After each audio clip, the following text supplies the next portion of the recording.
নেমে এসেছে শীতের ছোঁয়া। সকালে তাপমাত্রা ছিল 19.6 ডিগ্রি সেলসিয়াস। সারা দেশের মতো রাজধানী ঢাকা ও আশেপাশের অঞ্চলে শীতের আগমনী অনুভূতি স্পষ্ট হতে শুরু করেছে। শুক্রবার 14 নভেম্বর ভোর 6টায় ঢাকা তাপমাত্রা নেমে আসে 19.6 ডিগ্রি সেলসিয়াসে, যা গত কয়েকদিনের তুলনায় কিছুটা কম।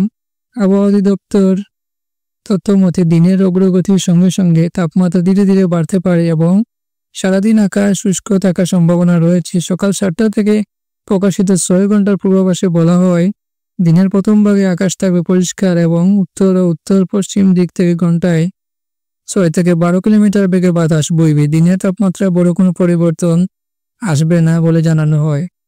সকালের রেকর্ড অনুযায়ী ঢাকার সর্বনিম্ন তাপমাত্রা ছিল 19.6 ডিগ্রি সেলসিয়াস এবং বাতাসের আপেক্ষিক আর্দ্রতা ছিল 85%। আগের দিন ঢাকার সর্বোচ্চ তাপমাত্রা ছিল 30 ডিগ্রি এবং সর্বনিম্ন ছিল 19.5 ডিগ্রি সেলসিয়াস।